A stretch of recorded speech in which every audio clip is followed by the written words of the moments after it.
నమస్కారం. సిక్కోలు హృదయ స్పందన న్యూస్కు స్వాగతం. నేను మీ వెంకట్. ఈరోజు వార్తా విశేషాలు ఇలా ఉన్నాయి. వివాదాల పరిష్కారానికి మధ్యవర్తిత్వంలో రాజీ పడటమే అసలైన రాజమార్గమని శ్రీకాకుళం జిల్లా లీగల్ సర్వీసెస్ అథారిటీ అధ్యక్షురాలు ప్రధాన జిల్లా న్యాయమూర్తి సునీత స్పష్టం చేశారు. గురువారం జిల్లా వ్యాప్తంగా నిర్వహించిన మధ్యవర్తిత్వం దేశం కోసం 3.0 అవగాహన ప్రచారంలో భాగంగా శ్రీకాకుళం జిల్లా కోర్టు ప్రాంగణం నుండి డే అండ్ నైట్ కూడలి వరకు భారీ ర్యాలీని ఆమె ప్రారంభించి మాట్లాడారు. కోర్టుల్లో పెండింగ్ కేసుల భారాన్ని తగ్గించడంలో మధ్యవర్తిత్వం కీలక పాత్ర పోషిస్తుందని తెలిపారు. మధ్యవర్తిత్వం ద్వారా కుటుంబ, వాణిజ్య, ఆస్తి సంబంధిత వివాదాలను అత్యంత గోప్యంగా, తక్కువ ఖర్చుతో స్వల్ప సమయంలో పరిష్కరించుకోవచ్చునని సూచించారు. వివాదాలు ఉన్న ఇరు వర్గాలు మధ్యవర్తిత్వాన్ని ఎంచుకుంటే గెలుపోటములు లేకుండా ఇద్దరూ విజేతలుగానే నిలుస్తారని, ఇది వారి మధ్య సత్సంబంధాలను నిలబెడుతుందని పేర్కొన్నారు. నల్సా మార్గదర్శకత్వంలో నిర్వహించిన ఈ అవగాహన ర్యాలీలో న్యాయవాదులు, కోర్టు సిబ్బంది, పారా లీగల్ వాలంటీర్లు పాల్గొని ప్రజల్లో చైతన్యం నింపారు. ఈ కార్యక్రమంలో జిల్లాలోని పలువురు న్యాయమూర్తులు, సీనియర్ ప్యానల్ న్యాయవాదులు, శిక్షణ పొందిన మధ్యవర్తులు, స్వచ్ఛంద సేవకులు పెద్ద సంఖ్యలో పాల్గొన్నారు. జిల్లాలో మాతా శిశు మరణాల రేటును పూర్తిగా తగ్గించాలని, ప్రభుత్వ ఆసుపత్రుల్లోనే ప్రసవాలు జరిగేలా ప్రజల్లో పెద్ద ఎత్తున ప్రజలకు అవగాహన కల్పించాలని జిల్లా జాయింట్ కలెక్టర్ ఫర్మాన్ అహ్మద్ ఖాన్ అధికారులను ఆదేశించారు. గురువారం కలెక్టరేట్ సమావేశ మందిరంలో మాతా శిశు మరణాలపై వైద్య ఆరోగ్య శాఖ అధికారులతో కలిసి ఆయన సుదీర్ఘ సమీక్ష నిర్వహించారు. మాతా శిశు మరణాలపై జిల్లా కమిటీ సభ్యులతో కలిసి ఆయన విచారణ చేపట్టారు. మాతృ మరణాలకు గల ప్రాథమిక వైద్య కారణాలు, క్షేత్రస్థాయి నుంచి అందించిన ఆరోగ్య సేవలు, వివిధ ఆసుపత్రుల్లో లభించిన చికిత్స తదితర అంశాలపై జాయింట్ కలెక్టర్ ఆరా తీశారు. గర్భిణీలకు హిమోగ్లోబిన్, బీపీ వంటి కీలక పరీక్షల్లో పాటు అన్ని ల్యాబ్ టెస్టులు సకాలంలో పూర్తి చేయాలని అన్నారు. గర్భిణీల స్కానింగ్ నివేదికలను తప్పనిసరిగా జనరల్ ఫిజిషియన్లకు చూపించి వైద్య పరీక్షలు నిర్వహించాలని స్పష్టం చేశారు. గర్భధారణ సమయంలో ప్రమాదకర లక్షణాలు కనిపిస్తే తక్షణమే అప్రమత్తమై తగిన వైద్య సలహాలు, చర్యలు తీసుకోవాలని సూచించారు. శిశు మరణాల నివారణకు సైతం పలు కీలక సూచనలు చేశారు. లింగ నిర్ధారణ పరీక్షలు చేయడం, చేయించుకోవడం లేదా ప్రోత్సహించడం నేరమని, ఈ నిబంధనలను ఉల్లంఘిస్తే 3 సంవత్సరాల వరకు జైలు శిక్ష, 50,000 రూపాయల వరకు జరిమానా విధిస్తామనే విషయాన్ని విస్తృతంగా ప్రచారం కల్పించాలని అన్నారు. ప్రభుత్వ ఆసుపత్రిలో పనివేళల్లో వైద్యులు, సిబ్బంది తప్పనిసరిగా అందుబాటులో ఉండి రోగులకు ఉత్తమ సేవలు అందించాలని నిర్దేశించారు. జిల్లాలో ఎవరైనా PCPNDT చట్టాన్ని ఉల్లంఘిస్తే toll free help line number 1800-233-2447కు ఫోన్ చేయాలని సూచిస్తూ సంబంధిత పోస్టర్ విడుదల చేశారు. ఈ సమావేశంలో ICDS PD సుగుణ, జిల్లా వైద్యారోగ్య శాఖ అధికారి T Srikanth, senior retired judge Pappala Jagannatham, DIO doctor Ramdas, DCHS doctor Vijayalakshmi తదితరులు పాల్గొన్నారు. DSC పరీక్షల్లో జరిగిన అవకతవకలను నిరసిస్తూ వైఎస్ఆర్ కాంగ్రెస్ పార్టీ యువజన విభాగం ఆధ్వర్యంలో పొన్నాడ బ్రిడ్జి వద్ద ఉన్న మహాత్మా జ్యోతిరావు పూలే విగ్రహం వద్ద ఈరోజు పార్టీ నాయకులు రిలే నిరాహార దీక్షలు చేపట్టారు. ఈ దీక్షలకు మాజీ మంత్రి ధర్మాన ప్రసాదరావు హాజరై సంఘీభావం తెలిపారు. ఈ సందర్భంగా ఆయన మాట్లాడుతూ వైఎస్ఆర్ కాంగ్రెస్ పార్టీ యువజన విభాగం నాయకులు, నిరుద్యోగ యువత రాష్ట్ర వ్యాప్తంగా చేపడుతున్న రిలే నిరాహార దీక్షలు ప్రజాస్వామ్య పద్ధతిలో జరుగుతున్న శాంతియుత నిరసనలని తెలిపారు. ప్రజాస్వామ్యంలో పాలకులు తప్పులు చేసినప్పుడు ప్రజలు, ప్రజా సంఘాలు, ప్రతిపక్షాలు, చైతన్యవంతమైన పౌరులు ప్రభుత్వాలను ప్రశ్నించడం సహజమని అన్నారు. తప్పిదాలు జరిగాయని రుజువైతే వాటిని సరిదిద్దుకోవడం ప్రభుత్వాల బాధ్యతని అన్నారు. నీట్ పరీక్ష నిర్వహణలో లోపాలపై కేంద్ర స్థాయిలో బాధ్యత వహించిన మంత్రి రాజీనామా చేశారని అన్నారు. ఆంధ్రప్రదేశ్లో DSC వ్యవహారంలో చోటు చేసుకున్న అక్రమాలకు విద్యాశాఖ మంత్రి బాధ్యత వహించాలని డిమాండ్ చేశారు. విద్యాశాఖ మంత్రి కార్యాలయం నుంచే అక్రమాలకు సంబంధించిన నిర్ణయాలు జరిగాయని, దొంగ సర్టిఫికెట్లు, మెరిట్ లేని సర్టిఫికెట్లతో ఉద్యోగాలు పొందేలా 2 జీవోలు విడుదల కావడం దురదృష్టకరమని ఆందోళన వ్యక్తం చేశారు. ప్రశ్నాపత్రాన్ని అప్లోడ్ చేసిన సిబ్బంది పరీక్షకు హాజరై మెరిట్లో ముందుకు రావడం అనేక అనుమానాలకు తావిస్తుందని ధర్మాన ప్రసాదరావు అన్నారు. సుప్రీంకోర్టు సూచించిన రిజర్వేషన్ విధానాలను ప్రభుత్వం అమలు చేయలేదని, అన్ని అవకతవకలు బయటపడినప్పుడు ప్రభుత్వం బాధ్యత వహించాలని అన్నారు. బాధ్యత వహించాల్సిన విద్యాశాఖ మంత్రి పదవి నుంచి తప్పుకొని DSC పరీక్షను రద్దు చేసి మళ్లీ పారదర్శకంగా నిర్వహిస్తామని ప్రకటించాలని అన్నారు. 3 రోజుల పాటు కొనసాగనున్న ఈ రిలే నిరాహార దీక్షలు నిరుద్యోగ యువత పెద్ద సంఖ్యలో తరలివచ్చి తమ నిరసనను తెలియజేయాలని పిలుపునిచ్చారు. ఆంధ్రప్రదేశ్లో విద్యాశాఖ మంత్రి ఇక్కడ జరిగిన అక్రమాలకి తానే బాధ్యత వహించారు. తన ఆఫీసులోనే అక్రమాలన్నీ జరిగినాయి. చాలా విడ్డూరంగా దొంగ సర్టిఫికెట్లకు, మెరిట్ లేని సర్టిఫికెట్లకు ఉద్యోగాలు ఇవ్వడానికి 2 జీవోలు ఇష్యూ చేసే కార్యక్రమం ఆయన ఆఫీస్లోనే జరిగింది. ప్రశ్న పత్రాన్ని అప్లోడ్ చేసినటువంటి సిబ్బంది ఎగ్జామ్ రాస్తే అతను మెరిట్లో మొదటి స్థానానికి వచ్చినాడు. అంటే ఆ పేపర్కి ఇంకా సీక్రెసీ ఏముంది? అప్లోడ్ చేసినటువంటి విద్యార్థి ఎగ్జామ్ రాసి ఫస్ట్ ప్లేస్కి వచ్చాడంటే అతని ద్వారా ఎంతమందికి వెళ్ళింది ఈ పేపరు? సీక్రెసీ లేదు. సుప్రీంకోర్టు చెప్పినటువంటి రూల్ ఆఫ్ రిజర్వేషన్ని ప్రభుత్వం అమలు చేయలేదు. ఇన్ని ఇరెగ్యులారిటీస్ ఉన్నప్పుడు ఆ రాష్ట్ర ప్రభుత్వం బాధ్యత వహించాలి కదా. ముఖ్యంగా ఆ శాఖకు బాధ్యత వహిస్తున్న మంత్రి వెంటనే వైదొలిగి ఇది రద్దు చేసి మళ్ళీ జరిపిస్తానన్నటువంటి మాట రాష్ట్రంలో ఉన్నటువంటి యువకులకు చెప్పాలి కదా. నడక ఆరోగ్యానికి మహాసాధనం. ఇదే మాటను వైద్యులు పెద్దలు ఎప్పుడో చెప్పారు. మారుతున్న ఆధునిక పరిస్థితుల దృష్ట్యా మనుషులకు శారీరక వ్యాయామం తగ్గడం, పలు రోగాలు బారిన పడుతున్నారు. ఆరోగ్యానికి నడక అవసరమని తెలిపే ప్రత్యేక కథనాన్ని ఈరోజు స్పందన న్యూస్లో చూడొచ్చు. ఈ సృష్టిలో జీవిస్తున్న ప్రతి ప్రాణికి శారీరక వ్యాయామం తప్పనిసరి. మనిషి తప్ప ప్రతి జీవి తన ఆహారం కోసం శారీరక శ్రమ పడుతుంది. పుట్టినప్పటి నుంచి మరణించే వరకు ఆరోగ్యంగా ఉంటూ అప్పుడప్పుడు చిన్న సమస్యలు వచ్చినా శరీరమే వాటిని నయం చేస్తూ సహజంగానే మరణించేవారు. మనిషి మాత్రం ఇప్పుడున్న సుఖాలను మించి సుఖాలను పొందే మార్గాలను అన్వేషించే మార్గంలో తనను తాను కోల్పోతున్నాడు. ఆధునిక జీవితంలో వ్యాయామం లేకపోవడం వలనే పలు రోగాలకు ఈ శరీరం వేదిక అవుతుంది. దాని పరిణామక్రమంలో మరణాలు సంభవిస్తున్నాయి. చిన్న వయసులో గుండెపోటు, ఊబకాయం ఇలాంటివి ఎన్నో రోగాలు తెలిసి తెలియనివి ఎన్నో ఉన్నాయి. పూర్వం రోజుల్లో తాత ముత్తాతల కాలంలో వారంతా ఆరోగ్యంగానే ఉండేవారు. ఏ పనికైనా నడిచి వెళ్ళేవారు, కష్టించి పనిచేసేవారు. శుభ్రంగా వాగుల్లో దొరికిన నీరునైనా చక్కగా కడుపు నిండా తాగేవారు. రాత్రి సరైన వేళకు నిద్రించేవారు. మరలా ఉదయాన్న వేకోజామున నిద్రలేచి వారి వారి పనుల్లో నిమగ్నమయ్యేవారు. బంధుమిత్రులతో కూడా కాలక్షేపం చేసేవారు. అంతకన్నా ముందు దైవ కార్యక్రమాలు, దాన ధర్మాలు కూడా చేసేవారు. ఇప్పుడు అన్నీ ఉన్నాయో లేదో మనం ప్రశ్నించుకోవాల్సిందే. రోజులో సహజంగా జరిగే నడకను ఇప్పుడు వాకింగ్ అని ఆంగ్ల భాషలో అంటూ ఉదయాన్న సాయంత్రపు పూటల్లో కొందరు చేస్తున్నారు. ఇది మంచి పరిణామమే అయినప్పటికీ అందరూ నడక గొప్పతనాన్ని గుర్తించాలి. ప్రతి ఒక్కరూ నడకను ఎంచుకునే ఆరోగ్యాన్ని పొందాలి. ఆరోగ్య ఆంధ్రప్రదేశ్ దిశగా ప్రతి ఒక్కరూ కృషి చేయాల్సిన అవసరం ఉంది. ముఖ్యంగా ప్రభుత్వాలు ఎన్ని చేసినా ప్రజల నుంచి స్పందన రావాలి. అందులో భాగంగా ప్రజాప్రతినిధులు, స్వచ్ఛంద సంస్థలు కూడా నడక ప్రాముఖ్యతను వివరించడంతో పాటు నడక పోటీలు నిర్వహించడం, వారికి బహుమతులు ప్రదానం చేయడం, నిధుల కోసం ప్రభుత్వానికి కోరడం వంటి పనులు చేయవచ్చు. మరీ ముఖ్యంగా అనారోగ్యం బారిన పడిన వారికి మందుల రూపంలో ప్రభుత్వాలు అలాగే వ్యక్తిగతంగా ఎంతో ఖర్చు చేస్తున్నారు. అలాంటి ఖర్చులను నివారించేందుకు ముందుగా ఆరోగ్యాన్ని కాపాడుకోవడంతో నిధులు కొంతమేర తగ్గుతాయి. వాకింగ్ ట్రాక్లను ప్రభుత్వం కొన్ని చోట్ల ఏర్పాటు చేస్తున్న విషయం తెలిసిందే. వీటి వలన పౌరులకు ఆరోగ్యం ప్రాప్తిస్తుంది. అనారోగ్యం సమస్యలు రావని, ఏటా మందుల కోసం కోట్ల రూపాయలను ప్రభుత్వం ఖర్చు చేస్తుందని గణాంకాల ద్వారా తెలుస్తుంది. అయితే మానవుల ఆరోగ్యానికి ప్రత్యేక శ్రద్ధ వహించి ముందస్తు చర్యలకు ఉపక్రమించాలి. ఆరోగ్యం కోసం పరితపిస్తున్నట్లే భూమి ఆరోగ్యానికి కూడా కృషి చేయాల్సిన అవసరం అందరిపైన ఉంది. పాలిథిన్, సింగిల్ యూజ్ ప్లాస్టిక్ను వాడకుండా ఎవరికి వారే నిషేధించుకోవడంతో పాటు మొక్కలను విరివిగా పెంచుతూ వాటిని సంరక్షించుకోవడం చేస్తే మరో 5 ఏళ్లతో అద్భుతమైన ఆంధ్రప్రదేశ్గా చూడొచ్చు. మెగా డిఎస్సిపై వైసీపీ చేస్తున్న ఆరోపణలకు ఆధారాలు ఉంటే బహిరంగ చర్చకు రావాలని విద్యాశాఖ మంత్రి నారా లోకేష్ సవాల్ చేసినా జగన్ స్పందించకపోవడం ఆయన వద్ద ఆధారాలు లేవనడానికి నిదర్శనమని టీడీపీ రాష్ట్ర పార్టీ కార్యదర్శి మాధారపు వెంకటేష్ అన్నారు. కూటమి ప్రభుత్వం పారదర్శకంగా 16,000కు పైగా ఉపాధ్యాయ ఉద్యోగాలు భర్తీ చేసిందని, అవకతవకలకు తావు లేకుండా ప్రక్రియ చేపట్టిందని అన్నారు. ఆధారాలు లేకుండా వైసీపీ చేస్తున్న దీక్షలు, ధర్నాలు ప్రజలను తప్పుదోవ పట్టించే ప్రయత్నమేనని విమర్శించారు. చర్చకు వచ్చే ధైర్యం లేక జగన్ పరదాల వెనుక ఉంటున్నారని, ఎన్ని దీక్షలు చేసినా ప్రజలు వైసీపీని విశ్వసించరని వెంకటేష్ స్పష్టం చేశారు. క్విట్ ఇండియా ఉద్యమ స్ఫూర్తితో కేంద్ర బీజేపీ ప్రభుత్వ కార్మిక, రైతాంగ ప్రజా వ్యతిరేక విధానాలకు వ్యతిరేకంగా పోరాడాలని కార్మిక, రైతాంగ ప్రజా సంఘాల నాయకులు పిలుపునిచ్చారు.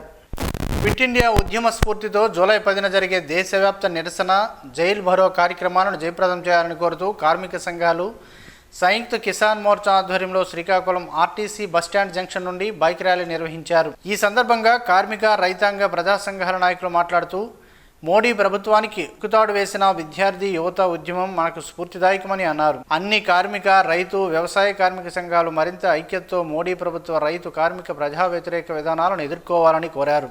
కార్మికులకు కనీస వేతనం అందని ద్రాక్షలా మారిందని అన్నారు. బీజేపీ ప్రభుత్వం కార్మిక హక్కులు కాలరాస్తూ కార్మిక వ్యతిరేక లేబర్ కోడ్లు తెచ్చిందని అన్నారు. సృష్టిస్తున్న సంపదలో కార్మికులకు తగిన వాటా దక్కాలని అన్నారు. కార్మిక వ్యతిరేక లేబర్ కోడ్లు రద్దు చేయాలని, కనీస వేతనం 31,000 రూపాయలు ఇవ్వాలని డిమాండ్ చేశారు. ఈ కార్యక్రమంలో సిఐటియు జిల్లా అధ్యక్షులు సిహెచ్ అమర్నాయుడు, ఏఐటియుసి జిల్లా ప్రధాన కార్యదర్శి టి తిరుపతిరావు, ఏపీ రైతు సంఘం జిల్లా అధ్యక్ష ప్రధాన కార్యదర్శులు పొందూరు చంద్రరావు, పోలాకి ప్రసాదరావు, వ్యవసాయ కార్మిక సంఘం జిల్లా ప్రధాన కార్యదర్శి జి సింహాచలం, కొల్లి ఎల్లయ్య, కౌలు రైతు సంఘం జిల్లా ప్రధాన కార్యదర్శి వెలమన రామణ తదితరులు పాల్గొన్నారు. భద్రాచలం శ్రీ సీతారామచంద్రస్వామి వారి సన్నిధిలో నిర్వహించిన రాష్ట్ర స్థాయి ఆధ్యాత్మిక భజన పోటీల్లో శ్రీకాకుళం జిల్లా లావేరు మండలం గుంటుకుపేటకు చెందిన శ్రీ సిద్ధి వినాయక దుర్గా భవానీ మహిళా భజనా బృందం ప్రథమ బహుమతి సాధించింది.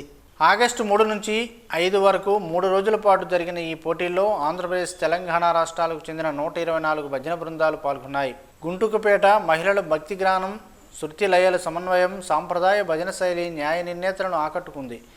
విజేత బృందానికి నిర్వాహకులు 30,000 రూపాయల నగదు బహుమతితో పాటు ఘన సత్కారం అందించారు. గ్రామీణ ప్రాంత మహిళలు రాష్ట్ర స్థాయిలో ప్రథమ బహుమతి సాధించడం పట్ల గుంటుకపేట గ్రామస్తులు, శ్రీకాకుళం జిల్లా ప్రజలు హర్షం వ్యక్తం చేశారు. ఈ కార్యక్రమంలో గురువు కొన్ని పరసయ్య, కొన్ని కోటేశ్వరరావు, హార్మోనిస్ట్ ప్రగడ రాంబాబు, డోలక్ మాస్టర్ ప్రగడ శ్రీరామ్మూర్తి, భజన బృందం సభ్యులు తదితరులు పాల్గొన్నారు. లయన్స్ క్లబ్ శ్రీకాకుళం హర్షవల్లి నూతన అధ్యక్షునిగా రౌతు శ్రీనివాసరావు ఎన్నికయ్యారని లయన్స్ క్లబ్ శ్రీకాకుళం హర్షవల్లి వ్యవస్థాపకులు, జోన్ చైర్మన్ కేఎస్ఎన్వి ప్రసాద్ తెలిపారు. 2026-27 సంవత్సరానికి గాను నూతన కమిటీ ప్రమాణ స్వీకార కార్యక్రమం స్థానిక ఖుషీ గ్రాండ్లో బుధవారం ఘనంగా జరిగింది. ముఖ్య అతిథిగా సుడా చైర్మన్ కురికాన రవికుమార్ హాజరవగా లయన్స్ ఇంటర్నేషనల్ జిల్లా పూర్వపు గవర్నర్ ఎం ఉషారాజు, పూర్వపు జిల్లా governor council chairperson doctor A Gopalarao, విశిష్ట అతిథులుగా టీడీపీ తెలుగు మహిళా జిల్లా అధ్యక్షురాలు గొండు స్వాతి శంకర్, పౌర సమాచార శాఖ అధికారి కె చెన్నకేశ్వరరావు, బీజేపీ జిల్లా అధ్యక్షులు సిరిపురపు తేజేశ్వరరావు హాజరయ్యారు. ఆర్సీకే రమణ సాహు నేతృత్వంలో నూతన అధ్యక్షునితో పాటుగా కార్యదర్శిగా సిహెచ్ నిహార్, కోశాధికారిగా గుడ్ల గౌతమ్, లయన్స్ ఇంటర్నేషనల్ ప్రతినిధుల మధ్య ప్రమాణ స్వీకారం చేశారు.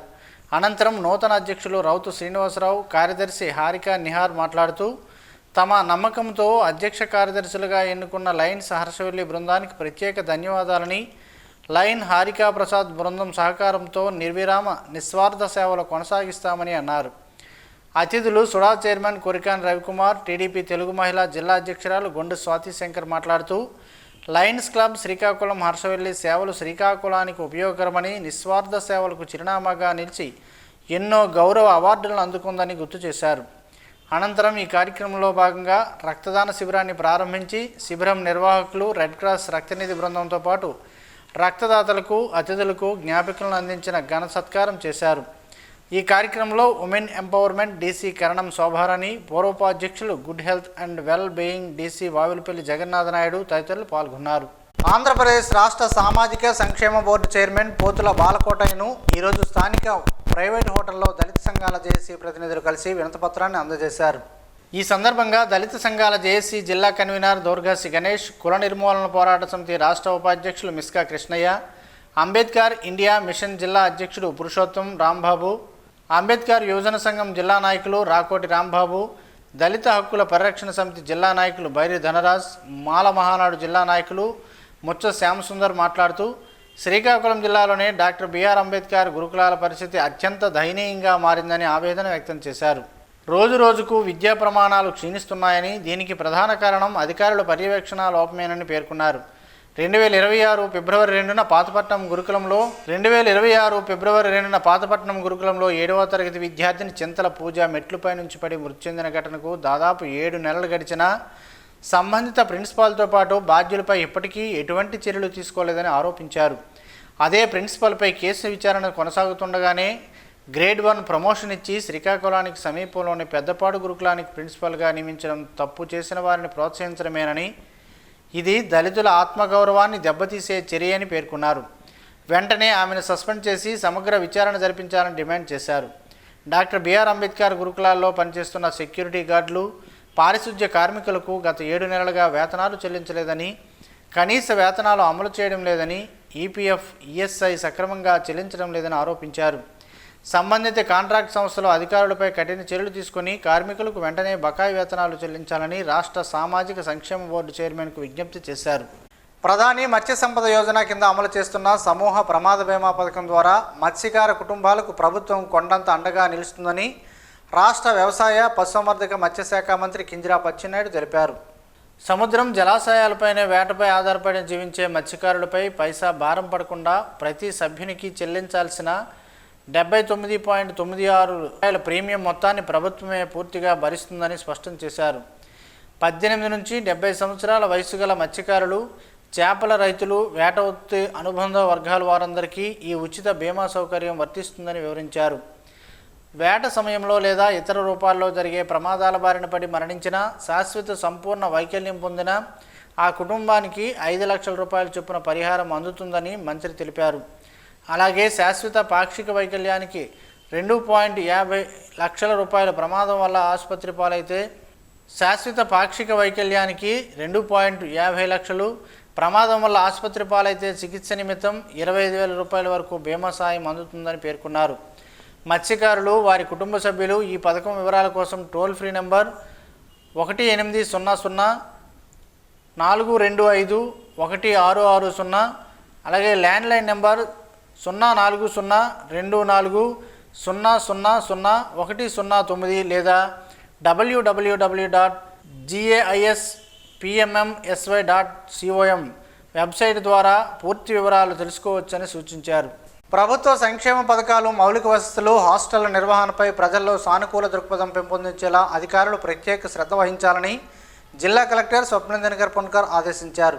బుధవారం కలెక్టరేట్ కాన్ఫరెన్స్ హాల్లో నుంచి వివిధ శాఖల జిల్లా, డివిజన్, మండల స్థాయి అధికారులతో నిర్వహించిన వీడియో కాన్ఫరెన్స్లో పీపీపీ డేటా ఆధారంగా కలెక్టర్ గంటకు పైగా సమీక్ష నిర్వహించారు. గ్రామీణ, తాగునీరు, పారిశుద్ధ్యం, విద్యుత్ దీపాలు, అంగన్వాడీ, సంక్షేమ హాస్టళ్ల పనితీరుపై ప్రజాప్రాయ గణాంకాలను శాఖల వారీగా క్షుణ్ణంగా పరిశీలించారు. గ్రామీణ తాగునీరు, పారిశుద్ధ్యం, విద్యుత్ దీపాలు, అంగన్వాడీ, సంక్షేమ హాస్టళ్ల పనితీరుపై ప్రజాప్రాయ గణాంకాలను శాఖల వారీగా క్షుణ్ణంగా విశ్లేషించారు.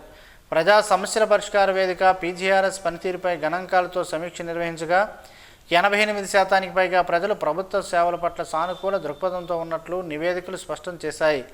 క్షేత్రస్థాయి విచారణలో నాణ్యత పెంచడం ద్వారా ఈ ప్రజా సంతృప్తి స్థాయిని 95% పెంపొందించాలని కలెక్టర్ స్పష్టమైన లక్ష్యాన్ని నిర్దేశించారు. వినతి పత్రాల పరిష్కారంలో జాప్యం జరిగితే ప్రజల్లో అసంతృప్తి పెరుగుతుందని, అందుకే గడువు దాటిన అర్జీల సంఖ్యను 0కి తగ్గించి 100% వినతులకు నాణ్యమైన పరిష్కారం చూపినప్పుడే ప్రజల్లో ప్రభుత్వంపై పూర్తి నమ్మకం ఏర్పడుతుందని స్పష్టం చేశారు. గ్రామీణ ప్రాంతాల్లో తాగునీటి సరఫరాపై ఆగస్టు మాసానికి జిల్లా స్కోర్ 52.70% నమోదైందని, అలాగే వీధి దీపాల నిర్వహణలో 64.63% సానుకూలత ఉందని అన్నారు. కొన్ని మండలాల్లో పీపీపీ స్కోర్ తక్కువగా ఉండటంపై స్పందిస్తూ ప్రతి హాస్టల్లో విద్యార్థులకు మెరుగైన వసతులు, నాణ్యమైన ఆహారం అందించేలా క్షేత్రస్థాయి అధికారులు నిరంతరం తనిఖీలు చేపట్టాలని దిశానిర్దేశం చేశారు. ఈ సమావేశంలో joint collector Farman Ahmed Khan, assistant collector Hariom Pandya, DRO Visweswararao, CPO, ZP CEO, పలు శాఖల జిల్లా అధికారులు, ఆర్డీఓలు, తహసీల్దార్లు, ఎంపీడీఓలు పాల్గొన్నారు. మేరా యువ భారత్ ఆధ్వర్యంలో ప్రభుత్వం మహిళా డిగ్రీ కళాశాల సెమినార్ హాల్లో నషా ముక్త్ యువ వికసిత్ భారత్ కార్యక్రమం నిర్వహించారు. ఈ కార్యక్రమానికి ముఖ్య అతిథిగా జిల్లా జాయింట్ కలెక్టర్ ఫర్మాన్ అహ్మద్ ఖాన్ పాల్గొని ముందుగా స్వామి వివేకానంద చిత్రపటానికి పూలమాలలు వేసి నివాళులర్పించారు. తదనంతరం జాయింట్ కలెక్టర్ యువతను ఉద్దేశించి మాట్లాడుతూ నషా ముక్త్ యువ ఫర్ వికసిత్ భారత్ అనేది దేశంలో మత్తు పదార్థాల వినియోగాన్ని అరికట్టడానికి ప్రధాని నరేంద్ర మోదీ ప్రారంభించిన 100 వారాల దేశవ్యాప్త ప్రజా ఉద్యమం అని, డ్రగ్స్ రహిత యువతే అభివృద్ధి చెందిన భారతదేశానికి అతిపెద్ద బలం అనే ఉద్దేశంతో ఈ కార్యక్రమానికి శ్రీకారం చుట్టారని, యువతలో డ్రగ్స్ వల్ల కలిగే అనర్థాలపై విస్తృత అవగాహన కల్పించడం దీని ప్రధాన ఉద్దేశమని తెలియజేశారు. ఈ కార్యక్రమంలో మేరా యువ భారత్ జిల్లా యోజనాధికారి Nammala Krishna, profession excise and sub inspector Bandaru Rajesh, సెర్సరీ సిఇఓ వివి అప్పలనాయుడు, ప్రభుత్వ మహిళా డిగ్రీ కళాశాల ప్రిన్సిపల్ కె సూర్యచంద్రరావు, జిల్లా పర్యాటక శాఖ అధికారి ఎన్ నారాయణరావు, యువకులు తదితరులు పాల్గొన్నారు. వ్యాధి లేని సమాజ స్థాపనకు ప్రజల్లో అవగాహన పెంపొందిస్తూ బాధితులకు అండగా నిలవడానికి ప్రతి ఎన్సీసీ క్యాడెట్ ముందుండాలని 14వ Andhra battalion NCC commanding officer colonel Shashank Kushwal పిలుపునిచ్చారు. శ్రీకాకుళంలో గురువారం టీబీ ముక్త భారత్ కార్యక్రమంలో భాగంగా ఎన్సీసీ ఆధ్వర్యంలో గురువారం నిర్వహించిన అవగాహన సదస్సులో ఆయన మాట్లాడారు. క్షయవ్యాధిపై సమాజంలో ఉన్న అపోహలను తొలగించి బాధితులకు అవసరమైన సహాయం అందిస్తూ వారిలో ధైర్యం నింపాల్సిన బాధ్యత యువతపై ఉందని అన్నారు. జిల్లా వైద్య ఆరోగ్య శాఖ అధికారుల పర్యవేక్షణలో జరిగిన ఈ సదస్సులో టీబీ లక్షణాలు, నివారణ చర్యలు, ముందస్తు పరీక్షల ప్రాముఖ్యతతో పాటు పూర్తిస్థాయి చికిత్స తీసుకోవడం వల్ల కలిగే ప్రయోజనాలను క్యాడెట్లకు వివరించారు. ఈ కార్యక్రమంలో భాగంగా సమాజంలో టీబీ నిర్మూలనకు తమ వంతు కృషి చేస్తామని ఎన్సీసీ క్యాడెట్లు ప్రతిజ్ఞ చేశారు. శ్రీకాకుళం జిల్లా ఎచ్చెర్ల మండలం ఎస్ఎంపురం గ్రామంలో అంతర్గత మత్స్యకారుల సహకార సంఘం ఐఎఫ్ఎస్సి సభ్యులకు స్వదేశీ మత్స్యరంగంపై ఎలినినో ప్రభావం, ముందస్తు జాగ్రత్త చర్యలు, ప్రత్యామ్నాయ జీవనోపాధి అవకాశాలు అనే అంశంపై అవగాహన కార్యక్రమాన్ని నిర్వహించారు.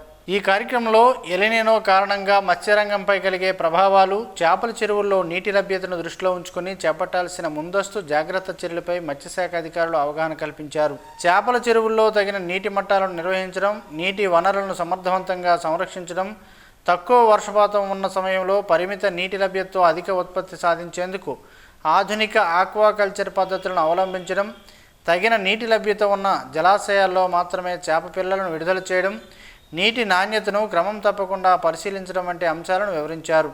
అదేవిధంగా మత్స్యకారులకు విలువ ఆధారిత చేపల ఉత్పత్తులు, అలంకార చేపల పెంపకం, కార్ఫ్ సీడ్ నర్సరీల ఏర్పాటు, విబిజీ రామ్జీ ద్వారా కాలువలు, గ్రామ చెరువులు పూడికితీత, పోర్టబుల్ హ్యాచరీలు ద్వారా చేప పిల్లల ఉత్పత్తి, సిఏఎస్ ద్వారా కొర్రమేను పెంపకం, అలాగే కేసీసీ రుణాలు, NFDP registration, working capital support ద్వారా ప్రత్యామ్నాయ జీవనోపాధి అవకాశాలను వినియోగించుకోవాలని సూచించారు. ఈ కార్యక్రమంలో జిల్లా మత్స్యకారుల సహకార సంఘం డిఎఫ్సిఎస్ అధ్యక్షులు సిహెచ్ శ్రీరాములు, సహాయ సంచాలకులు మత్స్యశాఖ డి గోపీకృష్ణ, కృషి విజ్ఞాన కేంద్రం కేవీకే ఆమ్దాలవలస శాస్త్రవేత్త doctor CH Balakrishna, FDO Ravikumar, CBBO Doma Chittinaidu, Anitha, మత్స్యశాఖ సిబ్బంది మరియు ఎఫ్ఎఫ్పిఓ సభ్యులు పాల్గొన్నారు.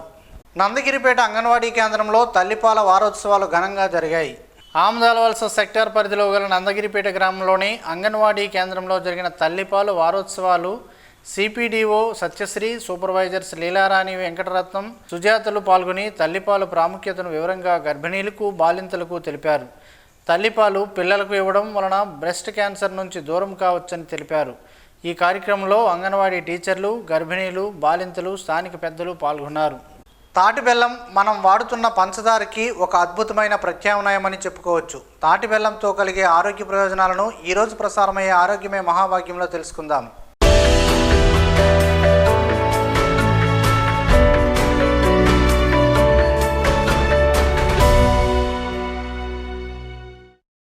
తాటి బెల్లంలో అవసరమైన ఖనిజాలు సమృద్ధిగా ఉంటాయి. కొన్ని అధ్యయనాల ప్రకారం ఇది చక్కెర కంటే 60 రెట్లు ఎక్కువ ఖనిజాలను కలిగి ఉంది.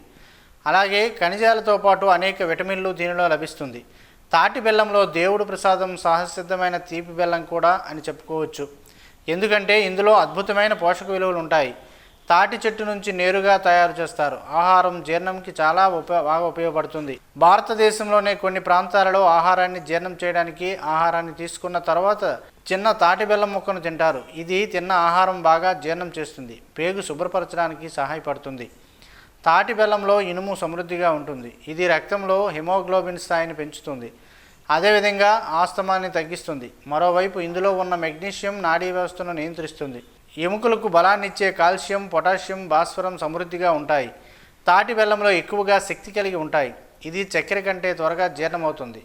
దాన్ని క్రమంగా తీసుకుంటే నీరసం అనేది రాదు. శరీరానికి ఎక్కువ శక్తిని అందజేస్తుంది. దీనిని రోజు తీసుకోవడం వలన శరీర పుష్టి, వీర్య వృద్ధి కలుగును. తాటి బెల్లం తినడం ద్వారా క్యాన్సర్ కారకాలతో పోరాడి క్యాన్సర్ రాకుండా చేస్తుంది. అలాగే శరీరంలో ఉండే విష పదార్థాలను బయటికి పంపిస్తుంది. ఇది శ్వాసకోశ, ప్రేగులు, ఆహార గొట్టం, ఊపిరితిత్తులు, చిన్న ప్రేగులు, పెద్ద ప్రేగులలో ఉండే విష పదార్థాలను బయటికి పంపించి ప్రేగు క్యాన్సర్ రాకుండా చేస్తుంది. ఆరోగ్యంగా ఉండటానికి సహాయపడుతుంది కూడా. తాటి బెల్లంలో ఫైబర్లు ఎక్కువగా ఉండడంతో మలబద్ధకంను నివారిస్తుంది. అజీర్తి చికిత్సకు సహాయపడతాయని ఆయుర్వేద నిపుణులు చెబుతున్నారు. శరీరంలో హానికర బాక్సిన్ను బయటికి పంపిస్తుంది. మలబద్ధకం సమస్యను నివారిస్తుంది. తాటి బెల్లం పురాతన కాలంలో ఔషధ గుణాలు ఉపయోగించబడుతుంది. వాస్తవానికి ఇది పొడి దగ్గు, ఆస్తమా వంటి శ్వాసకోశ సమస్యలతో బాధపడుతున్న వ్యక్తి దానిని ఉదయాన్నే తింటే మంచి ఫలితం ఉంటుంది. ఆయుర్వేద నిపుణులు గోరువెచ్చని నీటిలో తాటి బెల్లం కలుపుకొని తాగడం వలన జలుబు, దగ్గు నివారించబడుతుంది. మైగ్రేన్ తలనొప్పి చాలా బాధాకరమైనదని ఒక్క సహజ ఔషధం కంటే ఈ నొప్పిని తగ్గిస్తుంది. ఉదయాన్నే 1 టీ స్పూన్ తాటి బెల్లం తీసుకుంటే మైగ్రేన్ తలనొప్పి తగ్గుతుంది.